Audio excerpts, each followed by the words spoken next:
Hello students, हम लोग करने वाले हैं class 8 math chapter 2 linear equations in one variable और एक्सरसाइज 2.4। हम लोगों ने दो क्वेश्चंस डन कर लिए हैं और हम लोग अब क्वेश्चन नंबर 3 स्टार्ट करने वाले हैं। चलिए, क्वेश्चन नंबर 3 आपके सामने है। Sum of the digits of a 2 digit number is 9। 2 digit का एक नंबर है, उसके डिजिट्स को अगर सम करते हैं तो हमें 9 मिलता है। When we interchange the digits, जब हम लोग डिजिट्स को इंटरचेंज कर देंगे, इट इज फाउंड दैट, ये देखा गया, resulting new number is greater than original number by 27। जो नया नंबर बनता है वो ओरिजिनल नंबर से 27 ज्यादा है। What is the 2 digit number? तो 2 डिजिट नंबर हमें फाइंड करना है। चलिए स्टार्ट करते हैं। जब हम लोग 2 डिजिट नंबर की बात करते हैं तो हमारा मतलब क्या है? जैसे सपोज करो मैं 2 डिजिट का एक नंबर लिख रहा हूँ 4 3। तो ये जो आपका सबसे राइट साइड वाला डिजिट होता है, this is called units place या वंस प्लेस डिजिट। और जो आप लोगों का लेफ्ट साइड पे डिजिट होता है उसे हम लोग बोलते हैं टेंस प्लेस डिजिट। तो इन दोनों डिजिट्स को ऐड करके हमारे पास 9 बन रहा है, जो हमें क्वेश्चन में बताया गया है। तो हम लोग क्या लिखने वाले हैं यहाँ पे? Let the units place digit. Unit place का जो डिजिट है उसे हम लोग एक्स सेलेक्ट कर लेते हैं, और जो टेंस प्लेस का डिजिट है वो क्या हो जाएगा? अगर दोनों का सम 9 है तो फिर दूसरा आपको डिजिट क्या मिलेगा? 9 माइनस एक्स। अब ओरिजिनल नंबर हम लोगों को फाइंड करना है। अगर मेरे पास डिजिट्स होते हैं तो मैं उनसे ओरिजिनल नंबर कैसे बना सकता हूं? मुझे टेंस प्लेस डिजिट को 10 से मल्टीप्लाई करना होता है, और यूनिट प्लेस डिजिट को 1 से मल्टीप्लाई करना होता है, यानी कि x मल्टीप्लाई बाय 1। और इन दोनों को क्या करना है? मुझे प्लस करना है, यानी कि यूनिट प्लेस को 1 से और टेंस प्लेस को 10 से मल्टीप्लाई करके ऐड कर दो तो आपके पास ओरिजिनल नंबर बन जाएगा। 9 into 10 90, x into 10 10x, x into 1 x। तो ये मेरा सॉल्व करके बन गया 90 माइनस 9x। 10 में से 1 गया 9x। This is first equation. देखो, इसका मतलब आप ऐसे भी समझ सकते हो, जैसे मैंने 43 बनाना है तो 4 यानी टेंस प्लेस को 10 से मल्टीप्लाई कर दिया 40, यूनिट प्लेस 3 है, 3 को 1 से कर दिया 3, ऐड करके देखो 43 बन गया कि नहीं बन गया? वही कंसेप्ट हम लोगों ने यहाँ पर भी अप्लाई किया है। उसके बाद उन्होंने बोला है कि अगर हम लोग डिजिट्स को इंटरचेंज कर दें, मतलब टेंस प्लेस डिजिट जो है वो x बन जाए और unit place digit 9 minus x बन जाए, तो उससे जो नंबर है वो अपना रिवर्स हो जाएगा। तो हम लोग क्या करेंगे? यूनिट प्लेस डिजिट, वो हम लोगों ने अब 9 माइनस एक्स करना है, और टेंस प्लेस डिजिट जो है उसे हमने एक्स करना है। इंटरचेंज का मतलब होता है अदला बदली, तो अदला बदली कर दिया। तो जो रिवर्स नंबर है वो अब कैसे बनेगा? वही कंसेप्ट, रिवर्स वाले 10 प्लेस वाले की 10 से मल्टीप्लाई कर दो और उसमें ऐड कर दो यूनिट प्लेस वाले डिजिट को 1 से मल्टीप्लाई करके। तो 10x प्लस 9 माइनस एक्स। तो 10x में से 1x गया 9x प्लस 9। तो ये अपना रिवर्स बन गया। रिवर्स का मतलब यूनिट प्लेस वाला डिजिट आपका टेंस पे चला गया और टेंस वाला यूनिट पे चला गया। अब कंडीशन के अकॉर्डिंगली क्या चीज है, अब उसकी बात करेंगे। यहाँ पे हम लोग रब करते हैं।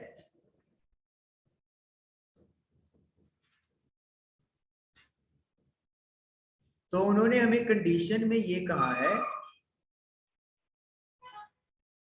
अकॉर्डिंग टू क्वेश्चन या अकॉर्डिंग टू कंडीशन, हमारे पास क्या है कि इंटरचेंज करने पे जो नंबर आपने को मिलेगा, यानी कि रिवर्स नंबर, वो ओरिजिनल नंबर से 27 ज्यादा है।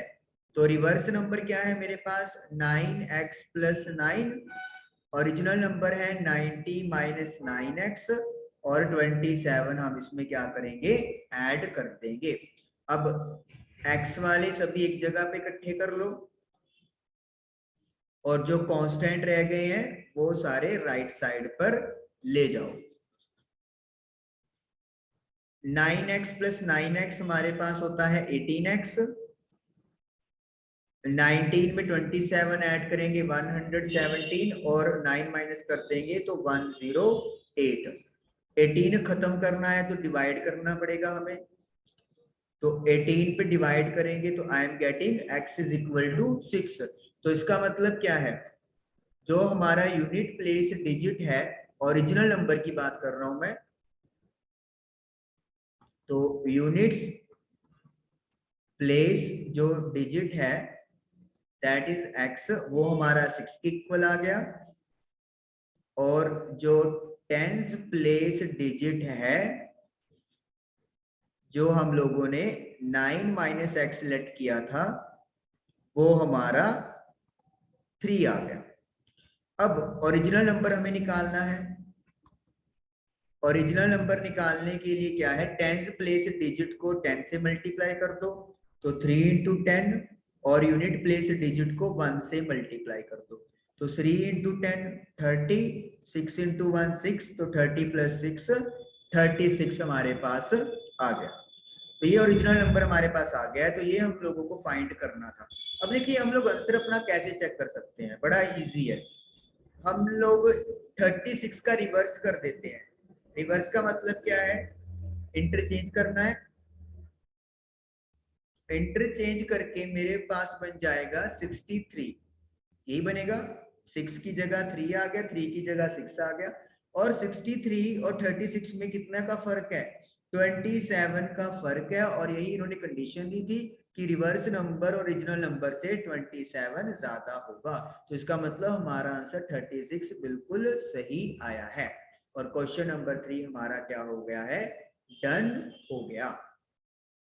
चलिए अब करते हैं क्वेश्चन नंबर 4।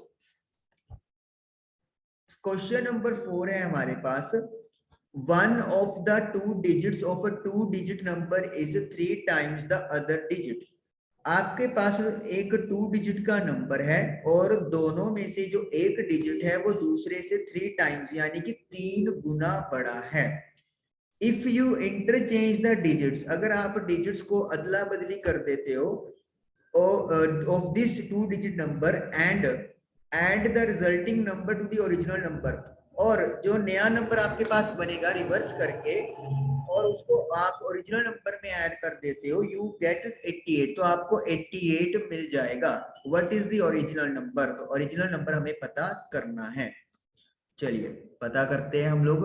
जैसे प्रीवियस क्वेश्चन है वैसा ही है, लेकिन बस कंडीशन यहाँ पे चेंज हो गई है, तो वही करेंगे। पहले तो let the units place digit, उसे हम लोग एक्सलेक्ट कर लेते हैं, और टेंस प्लेस डिजिट को हम लोग 3 टाइम्स 3x लेट कर लेते हैं।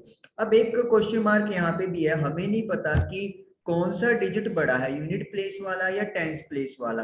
तो इसका मतलब क्या है, हमें दोनों कंडीशन लेके चलनी पड़ेगी। पहले हम लोग यूनिट प्लेस डिजिट को स्मॉल मान रहे हैं और टेंस प्लेस वाले को बड़ा मान रहे हैं। हम लोग को यही क्वेश्चन में दोबारा से यूनिट प्लेस को सॉरी 3x और टेंस प्लेस को x लेट करके कैलकुलेट करना पड़ेगा। हो सकता है हमारा एक इनमें से इनवैलिड भी आ जाए। चलिए पहले हम लोग यूनिट प्लेस को x और टेंस प्लेस को 3x सिलेक्ट करके चलते हैं। एक बार हम लोग क्वेश्चन को दोबारा भी रीड कर लेते हैं। One of the two digit, ठीक है जी, नहीं हमें नहीं कुछ भी गिवन कि कौन सा डिजिट बड़ा है। तो ओरिजिनल नंबर हमारे पास कैसे आएगा, टेंस प्लेस वाले की 10 से मल्टीप्लाई कर दो और यूनिट प्लेस की 1 से मल्टीप्लाई करके ऐड कर दो, तो ये बन गया 30x plus x that is equal to 31x। अब इंटरचेंज करना है,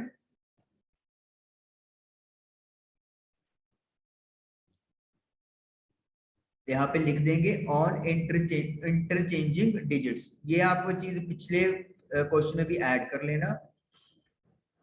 तो इंटरचेंज करेंगे तो जो यूनिट प्लेस का डिजिट है दैट विल बिकम 3x और टेंस प्लेस का जो डिजिट है वो आपका बन जाएगा x। इंटरचेंज का मतलब ये होता है। तो इस तरीके से जो नया नंबर है रिजल्टिंग न्यू नंबर, उन्होंने रिजल्टिंग न्यू नंबर लिखा हुआ है तो हम लोगों ने भी वही यूज कर लेना है। आप भी ये चीज थोड़ा थोड़ा चेंज करते रहिएगा प्रीवियस क्वेश्चन में भी। और यूनिट प्लेस की मल्टीप्लाई 1 से, तो 10 इंटू एक्स 10x और 3x इंटू 1 3x, तो यानी कि ये बन गया मेरा 13x। अब क्वेश्चन के अकॉर्डिंगली क्या है, क्वेश्चन में ये कहा हुआ है कि अगर आप ओरिजिनल नंबर और रिजल्टिंग न्यू नंबर को ऐड कर दोगे तो यू विल गेट 88। तो ओरिजिनल नंबर है अपने पास 31x और रिजल्टिंग न्यू नंबर है 13x is equal to 88। 31 plus 13 44 is equal to 88। तो x की वैल्यू आ गई अपने पास 2। तो इसका मतलब यूनिट प्लेस डिजिट अपने पास 2 है और टेंस प्लेस डिजिट अपने पास 3 2 2 6 है। तो जो ओरिजिनल नंबर है वो हमारा क्या बनेगा, यूनिट प्लेस को 1 से और टेंस प्लेस को 10 से।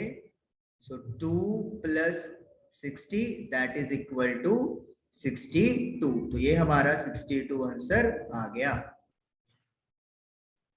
तो इस तरीके से हमारा जो आंसर है वो 62 आ गया है। और आप लोग देख भी सकते हो 6 और 2 62 है। जब आप इसको रिवर्स करेंगे तो दैट इज 26, तो हमें आंसर जो है वो 88 मिल जाएगा। और 2 और 6 में रिलेशन 3 टाइम्स ही है, तो इसका मतलब है हमारे पास दो ऐसे नंबर है 62 एंड 26। तो इस तरीके से हमारा जो क्वेश्चन नंबर 4 है वो डन हो गया। आप लोग इसको दोबारा भी 26 मतलब कर सकते हो। अगर आपको स्कूल में कहा गया है कि आप 62 का 26 करके डायरेक्ट लिख सकते हो तो आप लोग ऐसे भी कर सकते हो, आपकी मर्जी है। चलिए नेक्स्ट करते हैं हम लोग question number 5। Shobhu's mother's present age is 6 times Shobhu's present age. Shobhu की मदर की एज शोभू की प्रेजेंट एज से 6 गुना है। Shobu's age 5 years from now will be 1/3 of his mother's present age. Shobhu की उम्र 5 साल आज से, मतलब फ्रॉम नाउ आगे फ्यूचर की बात हो रही है, will be 1/3 of his mother's present age. उसकी मदर की जो आज की उम्र है उसका 1/3 होगी। What are their present age? तो उनकी प्रेजेंट एज हमसे पूछी गई है। चलिए तो यहाँ पे हम लोग लेट करते हैं। Let the present age of Shobhu, Shobhu की आज की उम्र हम लोग x ईयर्स लेट कर लेते हैं। तो जो शोभूज मदर की एज है वो 6 टाइम्स है। इसका मतलब क्या हो गया, जो शोभू की एज है उसको 6 के साथ मल्टीप्लाई करना पड़ेगा, तो 6x ईयर्स हो गया। अब उन्होंने आपसे कितने साल के बाद कहा है, उन्होंने बोला है 5 years from now 1/3। तो 5 years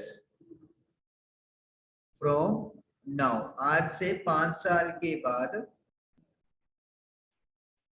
as of Shobhu, Shobhu की उम्र क्या हो जाएगी, 5 हमें प्लस करना पड़ेगा, तो x प्लस 5 ईयर्स। तो ये हमारे शोभू की उम्र आ गई 5 साल पहले। अब कंडीशन के अकॉर्डिंगली क्या है, according to question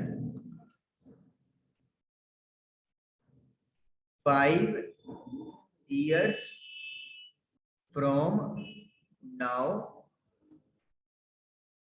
as of Shobhu, Shobhu की उम्र 5 साल के बाद इक्वल होगी 1/3 ऑफ शोभूस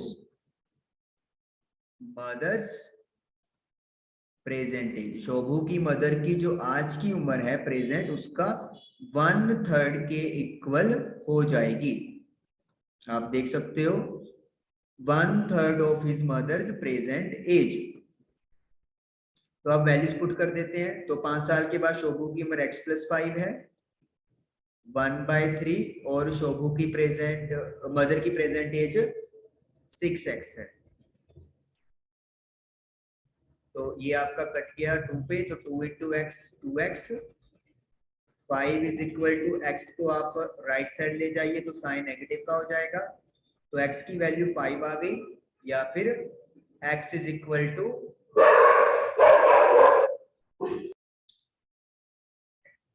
5 इयर्स, यानी कि शोभू की जो आज की उम्र है वो 5 इयर्स है और मदर की एज उनकी 6 × 5 यानी कि 30 इयर्स है। अगर हम लोग चेक करें रिजल्ट के अकॉर्डिंगली 5 इयर्स के बाद शोभू की उम्र कितनी होगी 10, और उनकी मदर की जो एज है उसका 1/3 करेंगे तो yes this is equal to 10। तो ये हमारा यही आंसर आना चाहिए था और यही आंसर हमारा आ रहा है। तो इसका मतलब हमारा आंसर बिल्कुल सही आया है। शोभू की आज की उम्र 5 साल है और उनकी मदर की एज 30 इयर्स है। क्वेश्चन नंबर 5 हमारा डन हुआ। चलिए क्वेश्चन नंबर 6 करते हैं। There is a narrow rectangular plot, एक रेक्टेंगुलर प्लॉट है नैरो भीड़ा, reserve for a school in Mahauli village, Mahauli village में स्कूल के लिए रिजर्व रखा गया है। The length and breadth of the plot are in the ratio 11:4, length और ब्रेड्थ का रेशो आपको दिया हुआ है। At the rate 100 rupees per metre it will cost the village panchayat ₹75,000 to fence the plot. अगर 1 मीटर पे 100 रुपए का खर्चा आता है तो 75,000 रुपीज लगेंगे फेंसिंग करने में। फेंसिंग क्या होता है, चारों तरफ आप लोगों को एक तार लगानी है उस प्लॉट के। What are the dimensions of the plot, तो प्लॉट के डायमेंशन हमसे पूछे गए हैं। चलिए इसको क्लियर करते हैं। Let the length of the rectangular plot, rectangular plot की जो लेंथ है उसको क्या लेट कर लेते हैं 11x, क्योंकि 11:4 है, और जो ब्रेड्थ है उसे लेट कर लेते हैं 4x। अब हमें जो फेंसिंग करनी है, फेंसिंग का मतलब क्या है, आप चारों तरफ वायरिंग करना चाहते हो, तो इसका मतलब आपको क्या करना है, यहाँ पे पेरीमीटर कैलकुलेट करना है। तो perimeter of the rectangular plot twice of length plus breadth, 2 × 11x plus 4x, यानी कि 11 + 4 15, तो ये आपके पास आ गया 30x। तो 30x यहाँ पे हम लोग यूनिट्स लगा लें, मीटर है, तो मीटर और ये भी मीटर, तो 30x का हमारे पास पेरीमीटर आया है। नाउ अब उन्होंने हमें क्या बताया हुआ है कि जो टोटल कॉस्ट आया है वो 75,000 आया है, 75,000 टोटल आया है, और 1 मीटर का खर्चा 100 रुपीज है।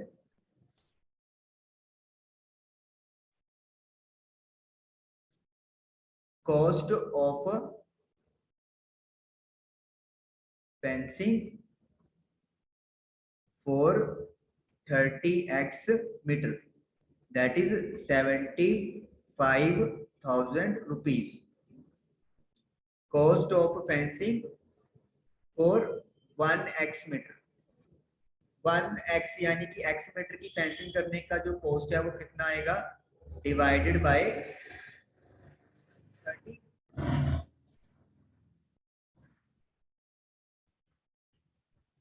यानी कि 2500 रुपीज, ये x मीटर की फेंसिंग करने का कॉस्ट है। अब उन्होंने हमें क्या दिया हुआ है, उन्होंने हमें बताया हुआ है कि 100 रुपीज की मीटर पे 1 मीटर पे 100 रुपीज का खर्चा होता है। Cost of fencing for 1 metre, 1 metre पे कितना खर्चा है? 100 रुपए। तो फिर x मीटर की फेंसिंग पे कितना खर्चा होगा? 100 को x से मल्टीप्लाई कर देंगे तो यानी कि 100x आ गया। अब x मीटर की फेंसिंग का कॉस्ट आपका 2500 है और x मीटर की फेंसिंग का कॉस्ट आपका 100x है। तो इसका मतलब क्या हो गया? इन दोनों को इक्वेट कर देंगे। अकॉर्डिंग टू कंडीशन या क्वेश्चन हम लोग क्या लिखेंगे कि जो 100x है वो 2500 के इक्वल होना चाहिए। तो x की वैल्यू हमारे पास क्या आ जाएगी? 25 आ जाएगी। तो अब हमने जो लेंथ है वो क्या लेट की थी? 11x। तो x की वैल्यू पुट कर दो 25, तो इट विल बी 275 मीटर। उसके बाद है ब्रेड्थ, 4x है तो 4 इंटू 25 दैट इज 100 मीटर। तो इस तरीके से जो आप लोगों का लेंथ आया है प्लॉट का वो 275 मीटर है और जो विड्थ है प्लॉट की वो 100 मीटर हमारे पास आई है। अब देखिए हम लोगों को चेक करना है, हम लोग चेक कैसे करेंगे मैं आपको बताता हूँ। थोड़ा सा पार्ट यहाँ पे रेज कर लेते हैं।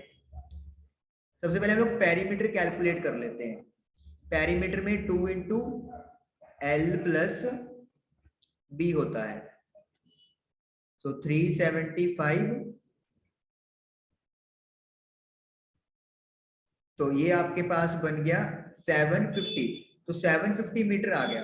अब 1 मीटर पे जो खर्च 100 रुपए हो रहा है तो 750 पे 100 से मल्टीप्लाई करना पड़ेगा and I am getting 75,000 rupees. और आपका जो खर्चा है वो 75,000 ही इन्होंने कैलकुलेट करके बताया हुआ है।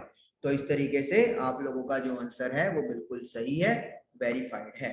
तो क्वेश्चन नंबर 6 तक हमारे डन हुए। Thank you for watching the video.